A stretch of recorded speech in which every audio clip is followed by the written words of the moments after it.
Good morning and welcome to our webinar on do you know what your company is really worth.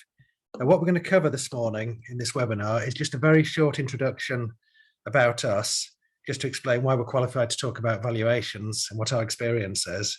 We're then going to come on to talk about the importance of valuations and the difficulty in doing valuations and the subjectivity involved in valuations. We'll do a short bit on valuation methodology and how evaluation is typically calculated, some of the issues that are looked at. We'll talk briefly about strategic premium, and at the end we'll answer questions and have a very brief conclusion just before questions on how we can help. You can ask questions throughout the webinar using the Q&A facility that's either at the top or bottom of your screen, depending on how you're viewing this. And please, as you think of a question, type it in. Your question's confidential. Although we're recording this webinar, nobody will see the names of attendees. Nobody will see who's asking questions. So please just ask questions and we'll answer as many as we can at the end of the webinar. Our experience and why we're qualified to talk about valuations. We are a specialist corporate finance boutique. We've been going 22 years. As a team, the three of us have worked together for more than 10 years. And we work exclusively on transactional work, taking clients, facilitating transactions, trade sales, management buyouts, corporate acquisitions, and providing lead deal advisory service to take a client all the way through a transaction. We do quite a lot of early stage advice to make sure before a client embarks on a transaction that they've got clarity as to where it's likely to lead, what sort of valuation they're likely to receive, what the terms of the deal are likely to be. We'll talk about the pros and cons of a trade sale against a management buyout. So as part of the early stage advice, we often, for new clients or potential clients, provide a written valuation, which is typically a document that's 20 pages long, 20 plus pages long, and sets out clearly in clear English, non-technical jargon, how a buyer would look at their business and approach the valuation, the sort of valuation they can expect. We do a number of exit option reviews as well for clients, management buyer feasibility reviews, trade sale feasibility reviews, and sometimes combining both of those feasibility reviews into one report to look at the pros and cons of a trade sale compared to a management buyout. A major part of our service for trade sales and corporate acquisitions is research worldwide to identify potential buyers for a business, and for acquisitions, research to identify acquisition targets that meet a client's criteria. In terms of management buyouts, we get involved, as I said, in the feasibility, valuation, structuring the deal, funding the deal, introducing funders. But our service, whether it's a trade sale, a management buyout, or corporate acquisition, we're involved from the start to the finish, working closely with our clients and their other advisors to deliver the deal and get it over the line. There's a selection of around 100 completed deals on this slide. We've completed probably 20 or 25 since this slide was put together. The deals are the same, photos are on our website and are clickable on the website. So if any of those photos stand out and you want to know a bit more about the deal, find the same photo on our website, click on it, and it'll tell you about the deal. Obviously, in a confidential manner, we protect confidentiality. So everything on the website has had clients' consent as to the extent of information disclosed. And we very rarely disclose the amount of consideration or the terms of the deal. So I'm handing over to Greg at this stage, who's going to take us through the content all the way through to near the end, where I'll come back in to talk about how we can help. But can I remind you, if you want to ask a question, and we do tend to get quite a few questions on this webinar, please use the Q&A facility at the top or bottom of your screen, and we'll pick up the questions at the end. Thank you. Thanks, Andrew, for that introduction. Good morning, everybody. So first of all, why is valuation important to business owners? Well, in almost all cases, the business is somebody's most valuable assets, and therefore understanding what it's worth is pretty fundamental. And understanding not only what the business is worth, but also what factors are driving the company's value or draining it. It enables more effective strategic decision making. Another way to look at this question would be, is what sort of mistakes can be avoided by understanding clearly what a business is valued at. A fairly common one is initiating a sale process where the owners of a business don't have a realistic understanding of what the business is worth, and usually that is unrealistically high price expectations.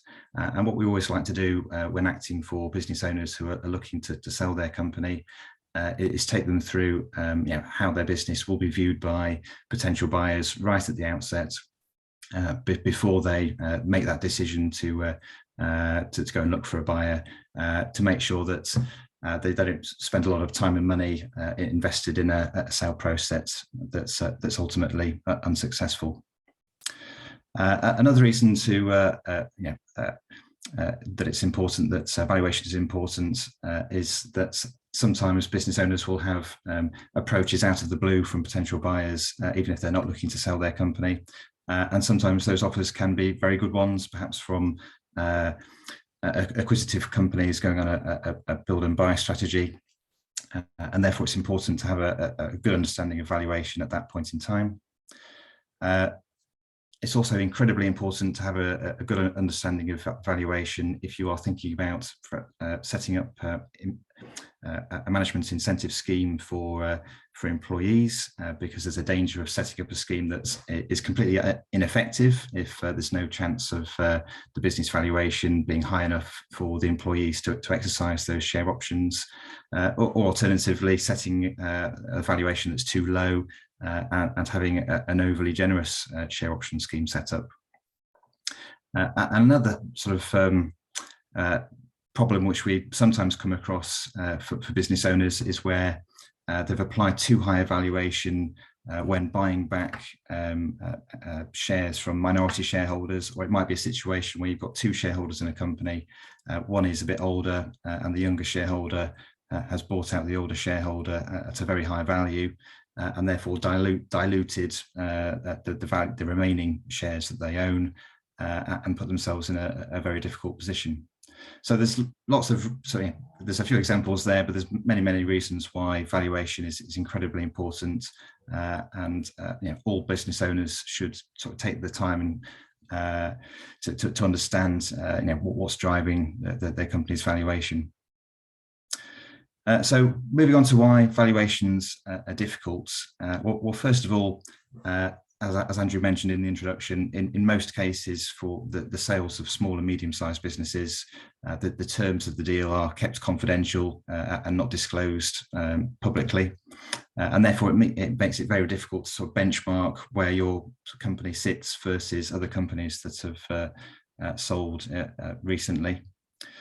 But even when valuations are disclosed, so for instance, if it's a public company that's bought a private company, sometimes it will be large enough and material enough that they need to disclose the deal value.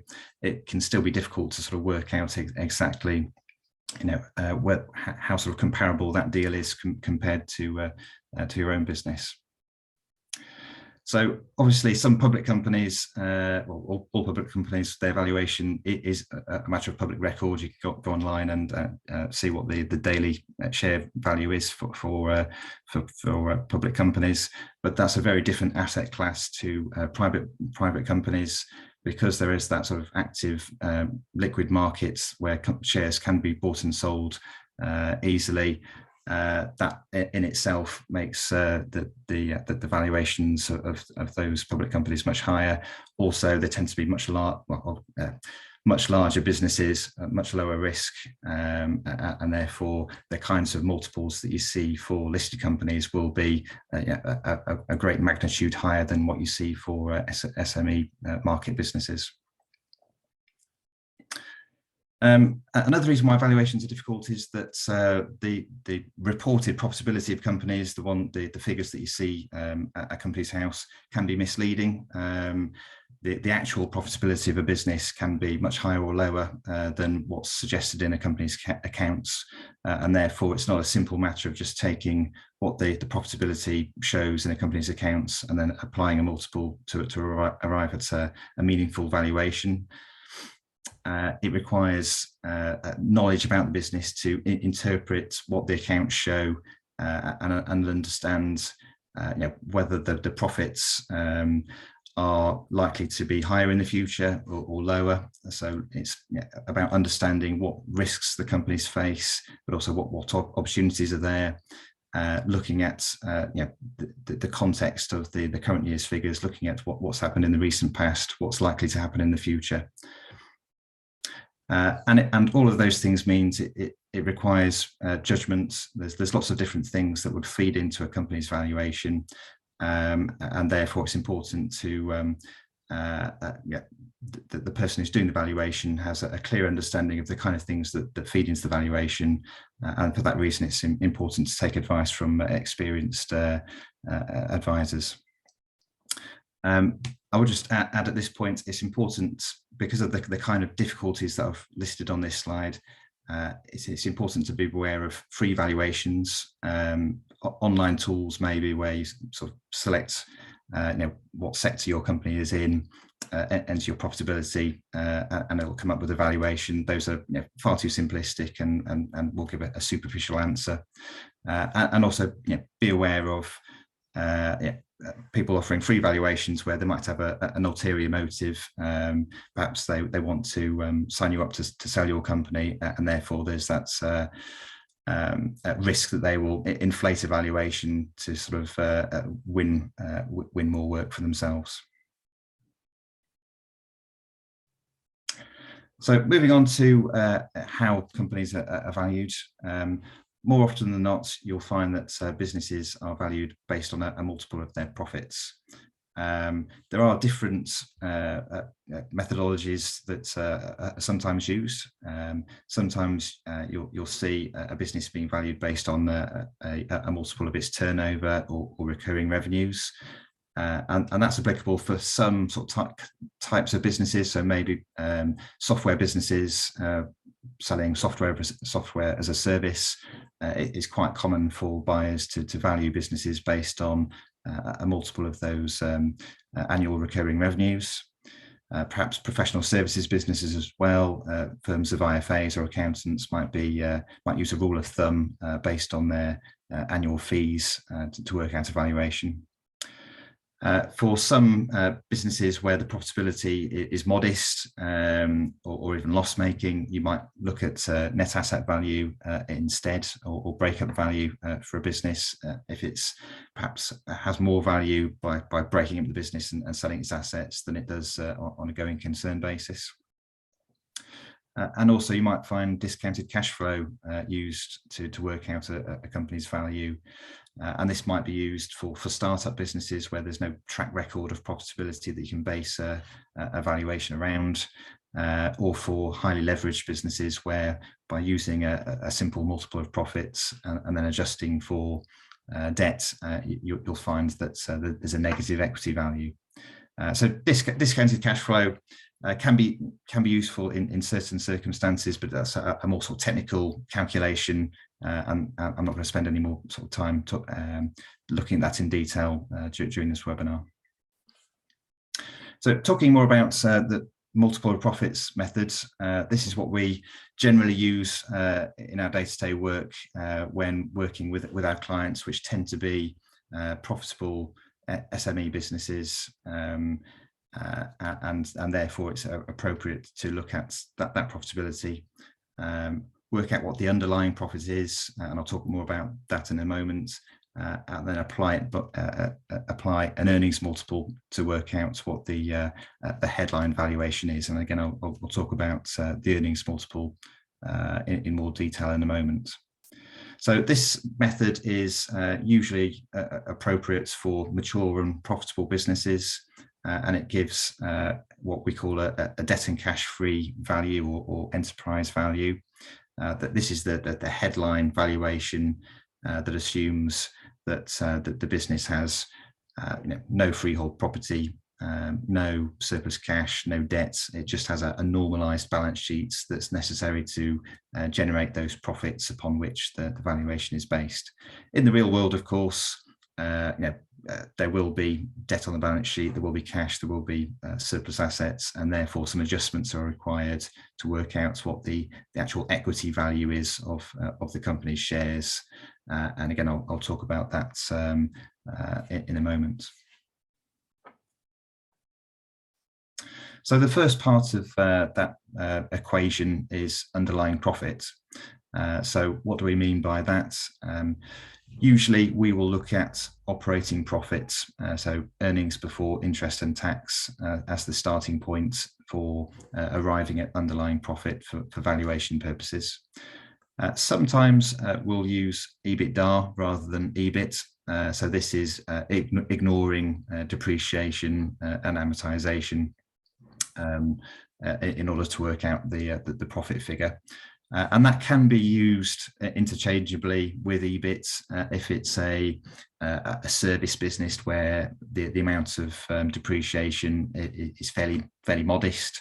But it really can't be used for capital intensive businesses where there's a very high level of investment needed in plant and machinery and vehicles on an ongoing basis going forward. So for those sorts of businesses, it's especially important to look at EBIT rather than EBITDA. So we'll then usually make several adjustments to that operating profit figure to work out what the underlying profit is. So we'll look for any exceptional income or expenses that might skew that year's results.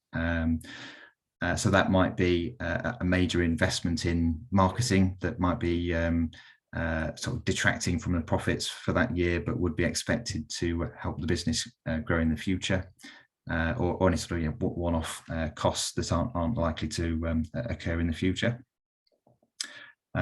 Almost always we will need to, with small businesses, make an adjustment for the cost of managers in the business. So usually the business owners will be involved in running the business, and for tax reasons might only take a small salary from the business, preferring to take dividends in lieu of salary. And therefore to work out what the true profitability of the business is, it's necessary to add in a notional cost for the owner of the business and the time that they're investing into the business to help it operate. We then need to sort of look at whether the current year's profits are reflective of what's going to happen in the future, and that's usually the sort of the best place to sort of start looking is the most recent historic figures, the current year figures. But it might also be appropriate to look back several years and maybe even sort of take an average of the last few years if it's a business where the profits do sort of ebb and flow in a cyclical way. Or if it's a growth business, it might be more appropriate just to look at the results in the most recent quarter or the most recent 6 months, if the profitability is increasing and is expected to increase going forward. So underlying profits is the first part of that basic equation. The second part is the multiple.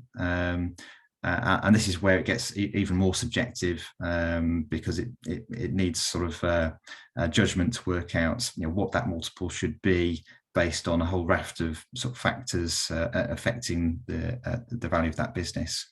And I've listed some of these factors on this slide, and they all sort of either impact on the risk associated with the business, the risk that profits might fall in the future, or its growth potential and the upsides that the profits might grow going forward. So the first point on this slide is recurring revenues, and this is something that will add to a company's value and add to its earnings multiple. So if it's a business that has a high degree of recurring revenues, that will repeat going forward. That lowers the risk profile of the business and will add to the earnings multiple. If it's a business that has significant barriers to entry, preventing new competitors coming into the market, again, that will add to the multiple. If it has a strong market position and can influence its own market in some way, again, that will add to the valuation. A wide spread of customers will add to the valuation. Conversely, if it's a business that is overly reliant on a small number of very important customers, very often we'll see businesses where it might be reliant on one or two key customers for the vast majority of its business. That's a very, very high risk profile, risk factor for a business, and would have a significant sort of detrimental impact on the earnings multiple. Growth potential, which I've mentioned, and also the strength of the management team. This is another sort of key factor that feeds into the earnings multiple.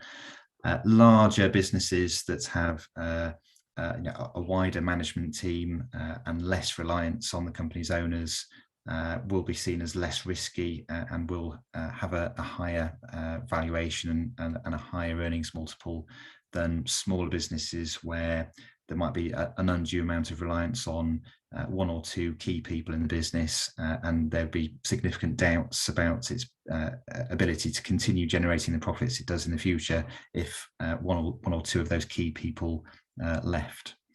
So generally speaking, larger businesses tend to have a lower risk profile than smaller businesses, and you tend to find that the earnings multiple creeps upwards according to how large a business is. That said, in the SME market, so businesses typically with a turnover of less than £25 million, we tend to find that the earnings multiple varies between 3 and 5 in most cases. We do see plenty of examples of businesses where the multiple might be less than 3 or more than 5, but for the most part, that tends to be where the valuation tends to sit. As I've mentioned, the earnings multiple to apply to a particular business is completely subjective. It relies on the judgment of the person who's doing the valuation and their knowledge of similar sort of deals. And therefore, that's why it's important to sort of seek out expert advice when you're looking to understand what your business is worth. And there's not really any sort of shortcuts to working out what the earnings multiple should be. There's not really any reliable sort of data set out there or lookup tables that you can sort of reference to see what the earnings multiple should be for your business or a business in a particular sector. I'm aware that firms are out there that do sort of offer that sort of data, but it tends to that data set tends to come from larger businesses, maybe in the mid markets, where deal values are published, and they do tend to sort of have higher multiples than we see in the SME market. So the debt and cash free value, the enterprise value, that's the figure that you get by working out what the underlying profit of the business is times by a multiple. That gives you your headline valuation. It's then necessary to adjust that valuation to work out what the equity value is of the shares in a company. So that means looking at the balance sheets and looking for any surplus assets. So that is either freehold property or cash reserves that are on the balance sheet but aren't actually needed to generate the company's profits. So very commonly when we're acting for clients, they will be successful businesses running for many years, and they will have built up cash reserves on their balance sheets, which ordinarily would have been taken out by the shareholders, but usually for tax reasons, that money has been left on the balance sheet.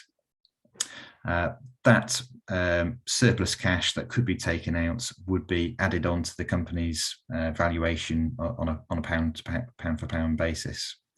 Similarly, if there's freehold property on a company's balance sheet, then that is an asset that would be added on top of the company's valuation. But it's important to make an allowance for that when it comes to working out what the business valuation is by inputting a notional rental value that would reduce the profitability to sort of as if it was renting that freehold property rather than being an owner-occupier. Conversely, if there's any debt on the balance sheet, that would reduce the company's valuation on a pound for pound basis. If it's a simple bank loan, then that would be deducted from the valuation in all cases. There is some grey area with some kinds of debt. So if it's working capital debt, maybe an invoice discounting facility, in some cases there might be an argument that debt should be seen as a working capital balance rather than a debt balance, and shouldn't be deducted from the valuation. But it depends on the circumstances of the business. And even where you've got a completely debt-free balance sheet, if it's a business that doesn't have any bank borrowings at all, usually in those sorts of situations, they will at least have a corporation tax liability to pay in respect of profits, and that would be treated as if it was a debt item and deducted from the valuation on a pound for pound basis. So a common sort of misconception with valuations is that you kind of work out what the valuation of the business based on its profits times by a multiple, and then add the net asset value to the valuation. That's slightly illogical though, because what you're doing then is double counting the value of the working capital that's needed to actually generate the profits upon which the valuation is based. So the profits based valuation works out what the value of the business is based on its profitability, and that's inclusive of the working capital and the fixed assets that are needed to actually generate those profits in the first place. Assets that don't come into those categories, so freehold property or surplus cash, those would be added onto the valuation, but not the working capital and the actual fixed assets that are needed to generate those profits. So sometimes you might find a situation where a buyer is willing to pay over and above what a normal valuation would be. And we tend to refer to that as a strategic premium, and this sometimes comes into play if you are selling to a corporate that their strategy is based around buying up lots of businesses, consolidating them, and then looking to sort of sell on that business for a profit in the future. And those sorts of businesses need to kind of pay over and above what the market value is in order to execute their strategy. Sometimes, but it's worth them doing that because they can, by combining many businesses, they can create efficiencies, create synergies, and therefore create a larger business that's worth much more than the individual businesses that have been combined. But it's dangerous to assume that all businesses will be able to sort of find a strategic buyer that's willing to pay that sort of premium value. That it tends to be the exception in our experience, even where strategic buyers are able to sort of benefit from these sort of synergies and efficiencies. They will only sort of pay that premium value if they have to, if they're in a competitive situation against other motivated buyers. And that's something that we have achieved for clients in the past. If something we always try to do is create those sort of competitive situations that drive the best valuation.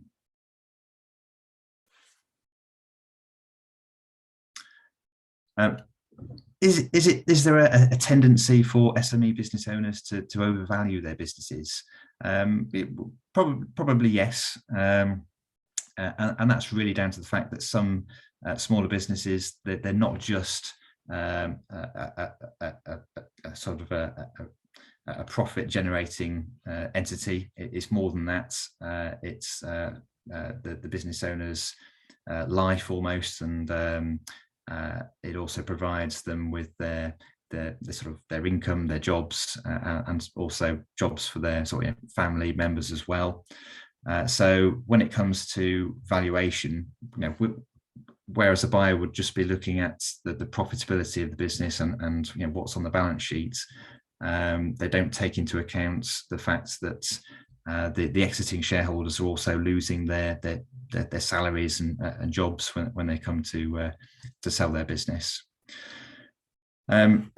And also business owners, there's always that sort of dilemma about when they look to sell. There's always the temptation to carry on for a bit longer before selling, because that way it's more likely that they'll maximise how much money they can make if they can benefit from another year or two of profits before looking to sell. And also, entrepreneurs and business owners are inherently sort of confident and optimistic people, and they will always have a tendency to believe that a business is going to continue growing and becoming more profitable in the future. And that's in stark contrast to how most buyers sort of view things. They will just be looking at what could go wrong, what risks are present in a business. They'll be much more focused on looking at the negative aspects of a business, rather than business owners where they've got the benefit of having worked in that business for many years. They understand exactly what the risk profile is and have got themselves comfortable with it over time, whereas a buyer will have a much more sort of pessimistic attitude. And as I've mentioned on the previous slide, sometimes there's an expectation that there will always be that sort of premium value obtainable for when it comes to sell out, whereas in reality that tends to be more of an exceptional sort of event.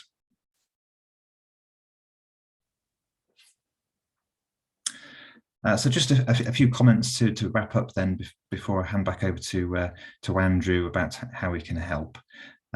First of all, obtaining a professional valuation of your business, we believe is always worthwhile doing. Even if you're not thinking of selling your company anytime soon, having an understanding of what the business is worth will help you make better decisions and help you build the company's valuation over time and help you meet your long-term objectives. As I mentioned before, be aware of free valuations. They will tend to be simplistic or biased. Thirdly, valuations are for most sort of mature and profitable businesses based on underlying profitability. That's the key metric when it comes to growing a business's valuation, and therefore it's important to be focused on profitability in the few years leading up to when you're looking to sell your business. Don't assume that there will definitely be a strategic trade purchaser out there willing to pay a premium value for your business. That's it can be sort of targeted for some kinds of businesses, but for most businesses that sort of premium value is very, very difficult to achieve.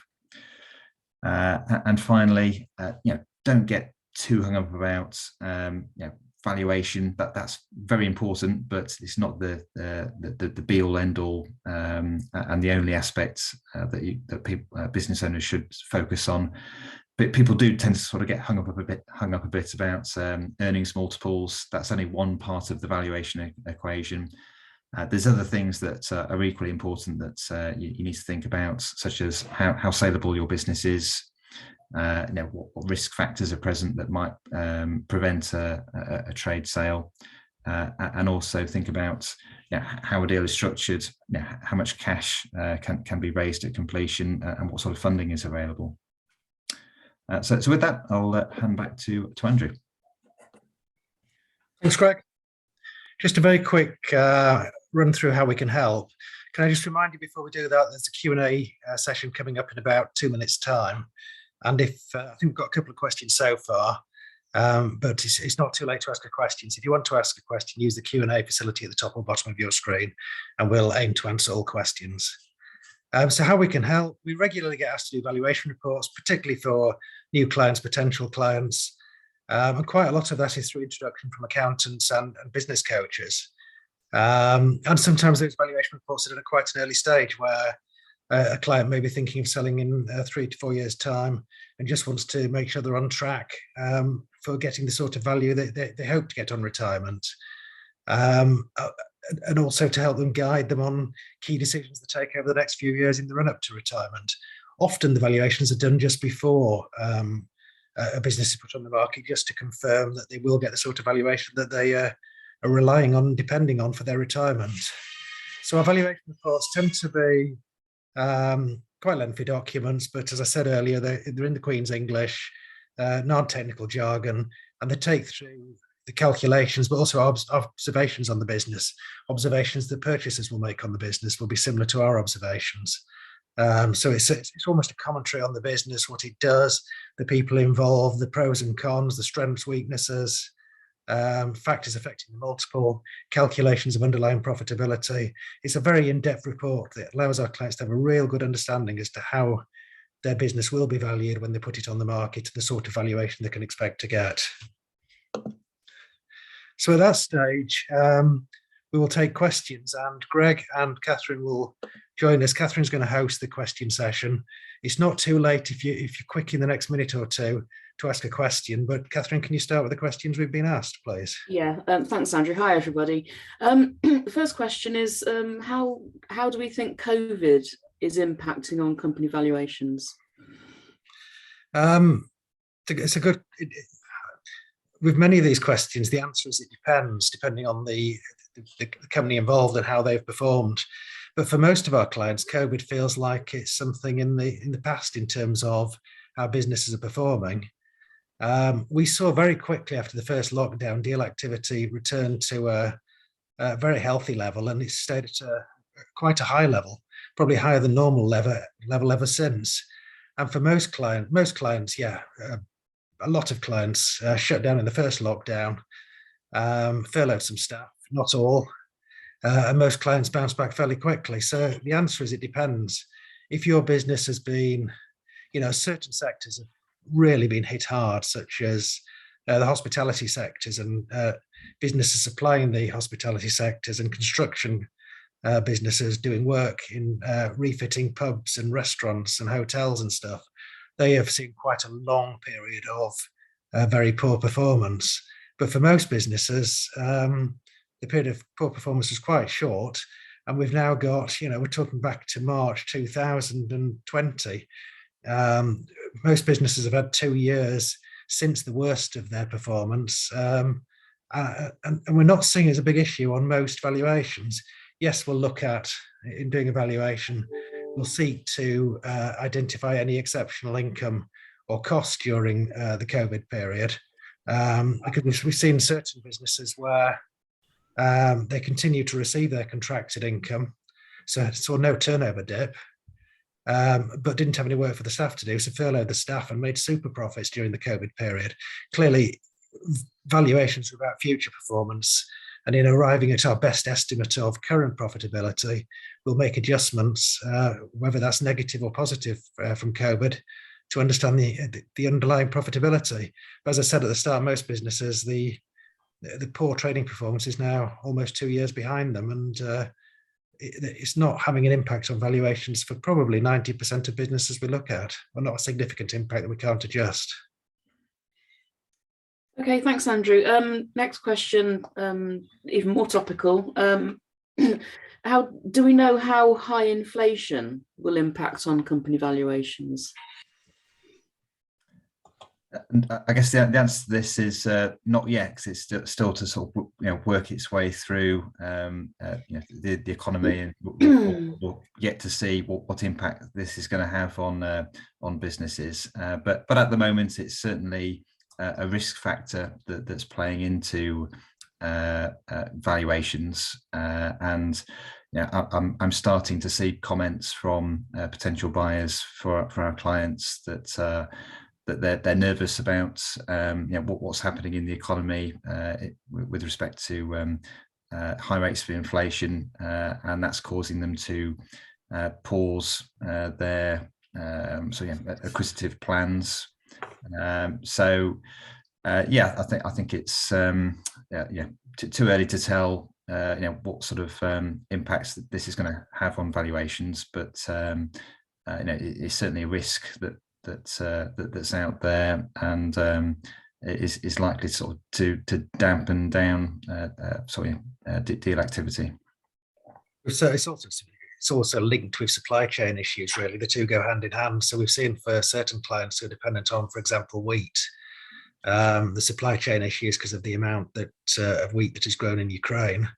There was already pressure on the wheat wholesale wheat price had shot up even before Russia invaded Ukraine, and it just gives uncertainties for that type of business. Other businesses that have a lot of transportation and are seeing higher fuel costs in terms of diesel will be affected. So with all of these questions, the answer is it depends on the actual business we're looking at and how it will impact on that business. But it's certainly becoming a topical issue, inflation. Okay, thanks both of you. That's all the questions for now.